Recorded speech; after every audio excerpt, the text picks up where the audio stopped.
As the date set for the coronation of the 21st Olu of Warri in Delta State draws near, the dispute over the selection of Prince Tsola Emiko as the Olu-designate is far from over. Leading the charge against Prince Emiko's ascension to the throne is the Ologbotsere of Warri Chief Ayiri Emami, who has filed a lawsuit challenging Emiko's selection and his removal as the Ologbotsere by the Warri Council of Chiefs. Chief Ayiri has maintained that his stance is born out of the need for the Itsekiri people to strictly adhere to a 1979 edict of the defunct Bendel State as applicable to present-day Delta State, which stipulates the process of ascension to the throne. With no end in sight to the dispute, we're now being joined from Warri by the Ogwaolusan of Warri, Chief Brown Mene, and Chief Mene will be giving us the historical perspective of how the Olu of Warri is selected, while Chief Robinson Ariyo, a lawyer and the Egogo of Warri Kingdom, will give us his legal opinion on the 1979 edict. Good morning, gentlemen, and welcome to the morning show. Good morning. Good morning. Well, we've been on this subject for a while. We've spoken to the Ologbotsere, we've spoken to Amaju. Yesterday, we also had a guest on the subject. But for me, the big concern is the legal part of it. And maybe in that regard, I should start with Chief Robinson Ariyo. Chief Ariyo, there is this 1979 edict that our guest yesterday was quoting. And he was saying that anybody whose mom is not from Itsekiri or Benin, of Benin, ancestry or descendancy, cannot be the Olu of Warri. That's the big argument he pushed forward. And I drew his attention to the fact that that would seem to contradict Section 42 of the 1999 Constitution of Nigeria. But he argued that the edict, the traditional rulers and Chief's Edict of 1979 is superior to the Nigerian Constitution. You are a lawyer. Please, is that the position of the Olu Advisory Council? Absolutely none, but I would like to start with some preliminary observations. Yesterday, I had the privilege of listening to that particular interview. I want to make clarification of concepts. First of all, it is not Itsekiri Kingdom, but Warri Kingdom. It is Itsekiri Nation.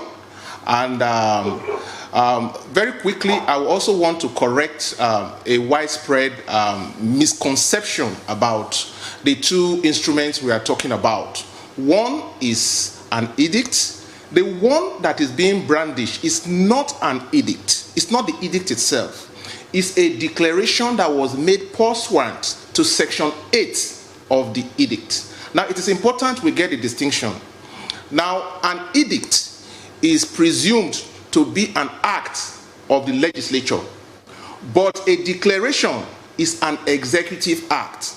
In other words, when you to edict, you will have to go back to the legislators that promulgated, that passed that edict into law, in which case you will have a bill for amending that edict. But in the case of a declaration, which is an executive act, it's a completely different ballgame. And let us understand something. We are mentioning edict. Edicts are legislations made under the military regime. When it is made by the state, it's called edict. When it's made by the federation, it's called decree. Now, where we are today, we ought not to be referring to edict anymore because there is currently a law, a Delta State law, that captures, that is a domestication of the intent, purpose, and wordings of that same law. It is done verbatim. And I have it here with me, if it is possible to show it to the viewers. So this is the law we should be citing. And this law, like the edict, is different from the declaration. The law, like the edict, is meant for all the tribes in the old Bendel State and applicable in Delta State. But the declaration is Itsekiri specific. In other words, we were required, now like all students of law know, custom and tradition are characteristically unwritten. Now, in an attempt by Nigeria to ensure some certainty, to have this custom and tradition codified, you have such edict and such law as in question. So, but there is a widespread misconception about that declaration. The declaration itself is the making of the people. The edict empowered the declaration, and it is written, surprisingly enough, it is clearly written on top of the declaration that this declaration is made pursuant to section 8. Now, what that means is that the edict empowered the making of the declaration. Who were those that made the declaration? Some individuals from each tribe are required to put together, to assist the government to put together the process of succession of their kings. And so, what happened in this case was that about 7 pages of memorandum was put together, and from there was extracted just that about 10 paragraph declaration. And the procedure of amending this is also contained in the law. Like I said, this law, which is what we should be citing now, is what replaces that. In the first place, we no longer have Bendel State. In the second place, we no longer have military regime. So it is an anomaly to start talking about edicts when there is a law. And you don't call that declaration a law. You don't call it an edict. It is what it is, a declaration, an executive act. So it's a product of the executive and not a product of the legislature. Now, having said that, now it is also an anomaly for anybody to say, anybody who is enlightened to say that the constitution of a country like Nigeria in certain conduct, certain people. That is absolutely not the case. If you look at section 1, subsection 3 of the Constitution, to the extent that even a law made by the state government, even a law made by the National Assembly, where it is found to be inconsistent with the provision of the Constitution, it will to that extent be null and void. Secondly, only recently, I think about last year, there is this age-long custom and tradition. Let us now be customary law specific. Age-long custom and tradition in the East that prohibits females from inheriting from the estate of their deceased father. The Supreme Court, in a well-researched judgment. Pardon? Please go ahead. Pardon? Go ahead. Go ahead, please. In a well-considered judgment, held that that practice was inconsistent with section 42, subsection 1 and 2 of the Constitution, and therefore set it aside. So as of today, women who were unable to inherit from their father's property several decades ago can now do so. So it is a complete anomaly to say that the Constitution does not apply to custom and tradition. Now, to what extent does it apply to our custom and tradition? To the extent that you look at the children of a particular father. If I'm not the child of the owner of an estate, there is no way I can present myself to inherit from it. Now, nobody, historians will agree with me, that the Aboriginal founders of Warri Kingdom were about 5 communities, all of whom migrated from Yoruba land. And so to that extent, you have one of the children of Itsekiri, in that sense, being Yoruba. Of course, there were also migration from the Benin Kingdom, Guinea the First, which means you have another son called Edo. And again, you have the Itsekiris. And so when you have 3 children, and now you want to allocate benefits and entitlements, including the possibility and the right to ascend to the throne, you cannot interpret any instrument to the extent of disenfranchising one of these children, except you tell me that the history has told us is incorrect. Now, the next stage is, I hear a lot of people say, Bini, Bini, Bini, Bini. You see, it reminds me of the saying that if you want to hide something from Nigerians, write it in a book. The wordings in that declaration is not Benin. The wordings are quite more extensive than Benin. Of Edo origin, that's the phrase, of Edo origin, which means that all we have done so far, as a matter of fact, has been consistent, strictly consistent with the declaration itself. Now, the Oba of Benin, the current Oba of Benin, during his coronation, he said, and I quote, that the Benin people recognize their origin being of Oduduwa from Ile-Ife. Okay? Now, what that tells you is simple. It's an elementary history that all Yorubas trace their origin to Ile-Ife.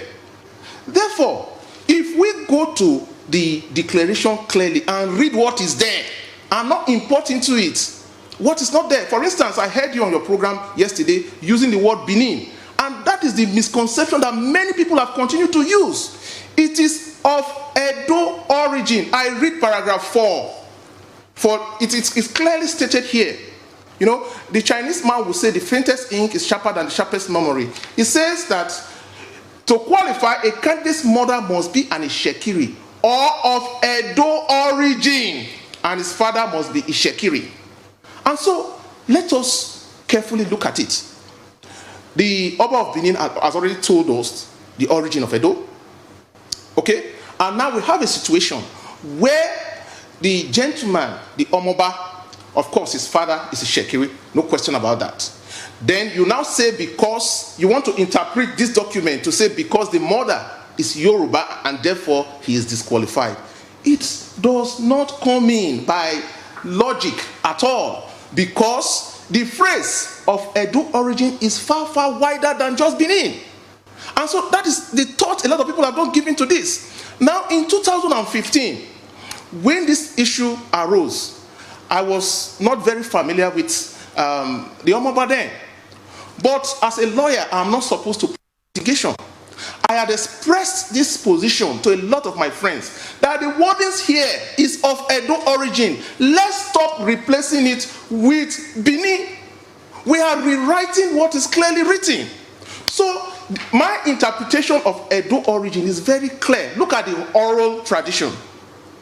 The historians will tell you one of two things, that Benin is either from Edo or Edo is from Benin. Yoruba. That Yoruba is either from Benin or Benin is from Yoruba. So, but the link is very, very clear. Some of the books will say no, it is Benin, it's Edo that is from Yoruba. Others will say no, it is Yoruba that is from Edo. Whether it is 6 or half a dozen, we are saying one and the same thing. So anybody who paints the picture that all that we have been doing is not to follow this declaration, the person cannot be farther from the truth. We have followed this declaration to the latter, word for word. If there is anybody who has not followed this, I urge you to go to the social media. I urge you to do a simple research and find out the popularity of this gentleman, the acceptance of this gentleman. After all, what is custom? Custom is accepted usage of a people over a period of time. Now, a king will come and reign over a people. A king cannot exist in isolation. And the voice of the people is the voice of God. And so, I hope I've been able to... Hello? Yes, yeah, I've been able to make a lot of clarification so far, but for want of time, it's a history lesson this morning. Let me go to Chief Mene at this point. So the arguments put forward by those who are against this emergence of Omoba Prince Tsola Emiko is that the kingdom was presented with the same scenario in 2015. However, there was a different outcome. So what has changed in that edict or executive proclamation that Chief Ariyo has been speaking about? And how did he emerge as the Omoba? He's naturally Omoba. In this time, to be his time. Chief? I would like to respond in this way. Yes. There is also a misconception, either being deliberately peddled or ignorantly disseminated and propagated, In 2015, Omoba Tsola Emiko, or Prince Tsola Emiko, was never, and I repeat the word never, presented to the Olu Advisory Council, of which I was a member. He was never presented, so he was never disqualified because he was never presented. I have said this repeatedly. Now the process is that it is the family that has the statutory, traditional responsibility to present a candidate to the council, Olu Advisory Council. And they, for whatever reason, did not and refused to present Prince Tsola Emiko at that time.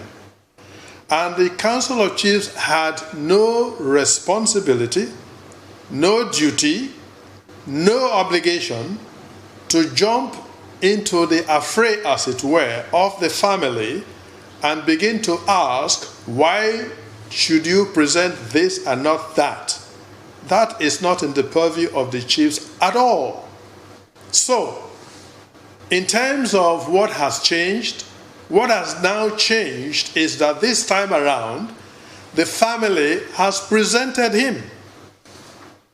And the family having presented him, the Olu Advisory Council, that is the Ojoye or Jisa, examined him and screened him as they are required to do and found him suitable. That's the difference. All right. Thank you so much. So another historical lesson. Yesterday, the guest here, Mr. Alex, did say that there are two people now that have done the traditional rites to become king. And that in the past, it has happened that people can actually do the rites to become king and never become king in the end. In fact, he went ahead to say that the longest serving Ogiame did not do the Idenike. So, and I asked a question that he couldn't provide answer, that if you can have a scenario where somebody will not do the Idenike and he will become Ogiame, then what's the need for the Ologbotsere's role in enthroning him as Ogiame? Because somebody would have thought that the Idenike is a prerequisite to become Ogiame in the first place. And that's the custom and the tradition we need to uphold. So what's your take on this, sir? There are a lot of deliberate confusion of thoughts mingled with falsehoods, all deliberately intended to confuse those who may not understand. In the first place, we do not, as of today, have two Omobas, because the instance he cited of 1951, when Ariyo II was to become the Olu of Warri, there were two people, two brothers, the same father. And because even though you will pick from among the children of the demised Olu, the nation, the family also have the responsibility to determine other factors in terms of suitability or not.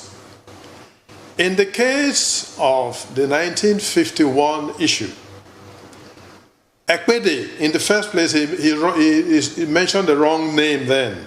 His name is Ekpede. He was the older brother to Ayiri Emami. Ekpede was not lettered at all. But the generality of Itsekiri nobles felt the world was opening up by 1951, and we are known to have the capacity and the history of mingling with our counterparts beyond our shores. And it was thought Besimi was an educated man. Why would we put an uneducated man, an unlettered man, to now be there, and when he is among his peers, he cannot relate with them? His worldview was limited, his exposure was limited. And we have someone else who was equally qualified. We would rather have him. That was the scenario at that time. And I know this because my father was he played an active role even in that. He was on the side of that which really prevailed. And the Itsekiri nation then saw afterwards, those who were initially opposed saw reason and queued behind him. And that's the scenario we had then. Now, talking about today, we have Prince Tsola Emiko, who had gone through the prescribed process of presentation because a family presented him.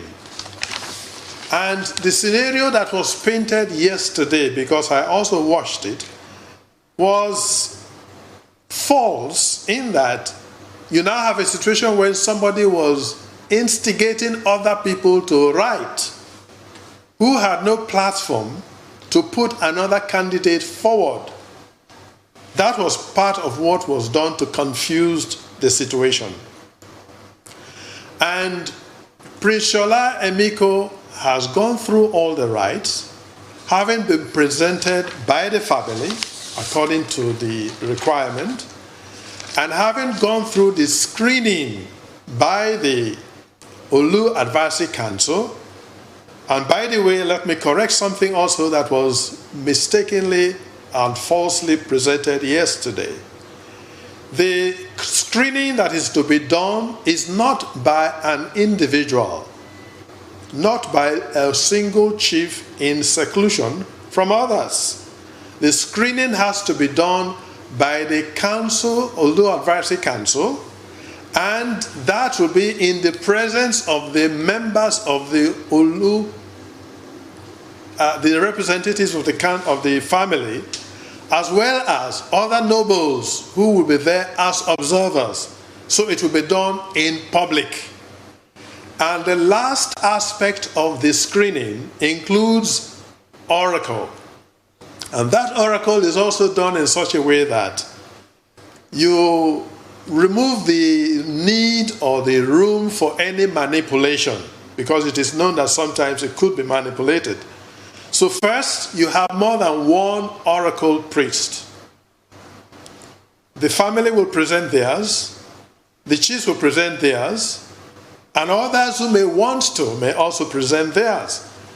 And the situation is, you have 3 separate oracle priests, all ready to entertain and pose the same question to the same spirits of ancestors.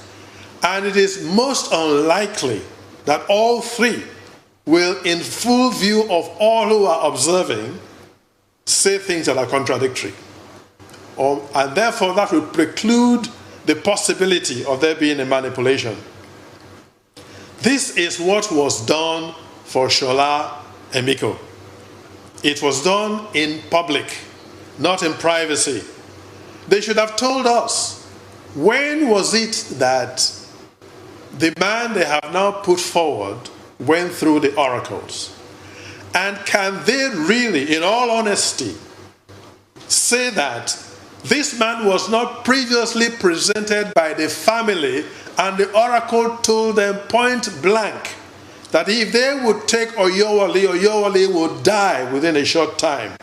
They told them so. That was the reason why they put Oyowale aside. And Yango ought to know this. He does know it, but he lied to the whole world. Everybody else knows this. Ayiri himself knows this, but they are lying to the whole world. Why would they do this if there isn't some pecuniary interests, noble, interests that are no longer altruistic, interests that are no longer constructive and nation building? This is what is behind all of this manipulation and the shenanigans Chief? that they are carrying out and peddling about. Chief, we have just about a minute to go, but I have a document here. It says the role of the Ogwaolusan of Warri is to put a spell on anyone who is against the Olu or against the progress of the Warri land for no just cause. Well, we're in 2021. I don't know whether, the Ogwaolusan of Warri still puts a spell on people. But yesterday I was interested in any efforts at reconciliation. Would there be any efforts at reconciliation to ensure that August 21 coronation ceremonies go ahead as planned? Briefly, sir.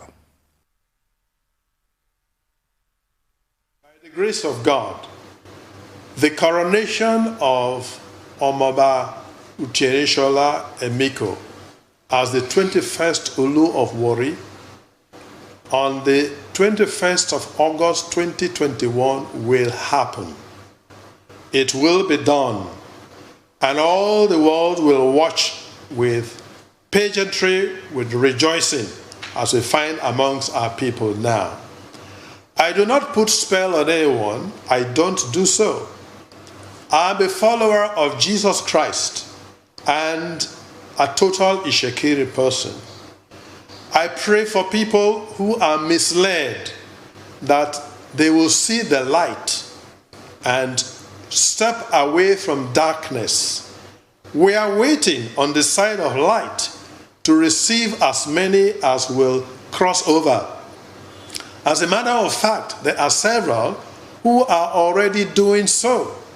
The door is therefore wide open to receive whoever is penitent and is prepared not to be a spoiler, a confuser, a dust raiser, a rabble rouser, but one who will be willing to join to construct and build the nation.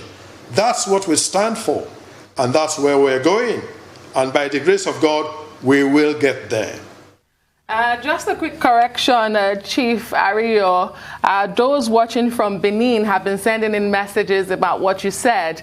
The Edo people are known as Owedo, sons of Edo land, and that the Oba has never said that the Benin people or the Edo people are from Yoruba.